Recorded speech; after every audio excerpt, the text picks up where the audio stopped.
Have you ever been through a rough patch where you felt like you failed? How did you bounce back from failure, rejection, or not hitting your goals? I find myself stuck in this cycle, feeling hesitant to share my struggles because of the potential judgment from others.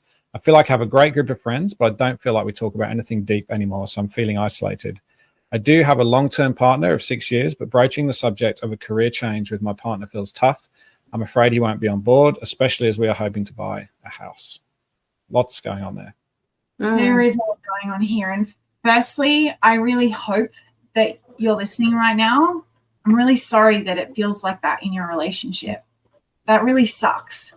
You know, it's so important for us to feel safe to share all parts of our life with our partner. And sometimes what we think they will respond like is actually completely opposite to the way that they will respond.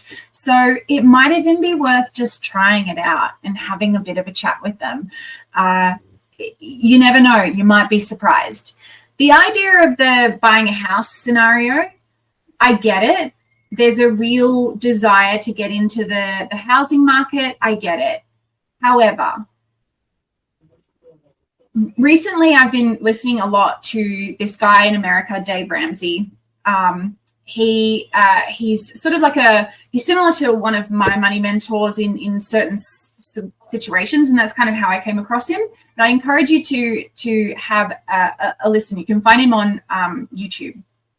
Anyway, so Dave Ramsey has baby steps, and he talks about, you know, it's really important to get completely debt-free, to have a savings account of 3 to 6 months of living expenses before you even approach the idea of buying a house, and ensuring that you have a minimum of 20% down for your house. But really, he talks about all of this because the most important thing is to ensure that the house that you buy doesn't turn into a burden and remains a blessing. You know, I'm not a religious person. He's quite religious, so a lot of his sort of language is religious, but it's not sort of spread so much in the topic that if you're not religious, you'll feel uncomfortable, because I really love listening to his radio show. But you know, in this situation, my recommendation would be, if the only reason you're thinking about staying in a job is because you want to buy a house, that means that when you buy that house, you're going to be anchored down into wherever you find yourself. So I would recommend that you just breathe for a minute and just pause on the house buying, because what you're doing day in and day out in order to cover the house costs needs to feel like something that you're excited by.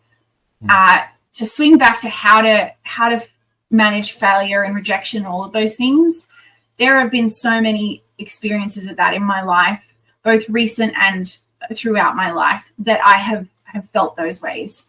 And what I would encourage you to remember is the person is not the problem. The problem is the problem. So you are not being rejected. It's just this situation, you just weren't the right candidate. Or if you set some goals, perhaps we didn't have enough information, or we didn't do a SMART goal. So SMART stands for specific, measurable, action-oriented, realistic, and time-bound. If you don't set SMART goals, it's really hard to achieve them. So getting really clear on these things will help you to make those sorts of decisions. Just know that it's not you, it's just the problem. And that is never going to be bigger than you. I feel like I'm in a one-on-one workshop with you, I'm taking like so many notes in this process too. I like the problem is the problem, and I think that's a really nice way, because otherwise you can kind of really spiral into, you know, the disappointment, or you've tried really hard, or, you know, there's a lot of kind of unknowns left in those situations, and you can kind of fill in the blanks as you see fit, which I'm sure a lot of people do. But I think that addressing the problem as the problem is a nice way of doing that, and realizing, I suppose, that I guess that the failure, like, even though this kind of sounds a little bit cliche, but it's like, you know, you might you're not going to get everything perfect the first time, every single time. And so these little learning opportunities are important. If I didn't, for instance, leave school, think I want to be a fine artist, which I'm glad I didn't do, because I don't think I would have been very good in fine art, not go to uni and study that, decided I'd take a gap year. I sold mattresses. If I didn't sell mattresses, I wouldn't have ended up in design, because I realized I didn't want to sell mattresses. And these kind of moments in my life have shaped me and the direction I've gone. And usually they've come from some kind of failure or just different directions I could travel. And, you have to make a decision, and, you've made a decision, and it's time to, move forward with that decision. But that doesn't mean that just, the next day you don't have an opportunity for another decision. But I do have one little note. This is kind of both like professional and more personal than anything. But as someone that bought a house last year, I understand the stresses of going through that process, especially, in the creative industry. I don't know much about your background in the industry, but I know I have a partner. So I know from that perspective what it's like to buy a house with the person that you love.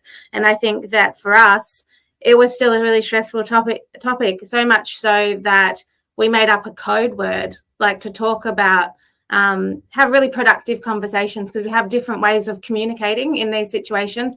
I'm high energy or chaotic at times in these situations, where my partner's a lot more methodical, and, ticking the things off in a really systematic way. And, those don't always see eye to eye, which is okay. But the code word we developed, with the house, and we still use it now because it's just really helpful, is called pineapple juice. So feel free to adapt that into your life. And because we do like pineapple juice generally, but we don't normally have it in the house. That's why it became pineapple juice, because it's not something that was, we would just be talking about on a day-to-day. But pineapple juice became a moment for us to realize that we needed to take a step back and realize there's bigger things at play. And yes, I might be stressed about the next project or this, whatever it might be doing in relation to the house component. But I think it's good to, recenter myself, pineapple juice, and then my partner and I can kind of have a conversation that's productive, that's, we're both listening and we both have valid input, and realizing that, we're working together on that goal. And I think that's the same for you and your partner. And I think that, if you're feeling, not fulfilled in your current job, or, there's failure or rejection, or you're not hitting your goals, obviously we don't 100% know what that looks like. But like Tara said at the start of this kind of topic, I think it's nice to be able to, you need to lean on your partner in the big milestones and in the wins, but they're also there for you when the wins aren't there and you're feeling really deflated and you've had a really hard day. And I think that's equally as important. So I definitely would try and figure out a way to have that conversation, because I think that would bring you calmness and clarity and just inner peace, I'm imagining. And also hopefully like a stronger connection with your partner, because you're talking about more substance. And you did say that at the moment you feel like you're not talking about anything deep anymore with your friends. So it must be kind of isolating to feel like that, also having that at home. Yeah, excellent. There's a couple of videos on the Asking for a Friend section of the Never Not Creative website, which I think Katie Eder always does this quite well, which is how to have what you think might be a tough conversation, and the language that you use, and that it should always be about like, I feel this way, or, and I notice that might be different for you, but it's not, never you, you don't support me, you don't do this, you don't do that. It's always like, if you focus with I information, it's a really good way to start. And also I just found, because this topic does come up quite a bit, there's an article here on Psychology Today around negative self-talk, and, the idea of like, what is really the truth is something that, if you go searching for, you'll start to kind of realize that perhaps, that judgment is not always real, and trying to find evidence for it and it not existing is a good way of going about it too.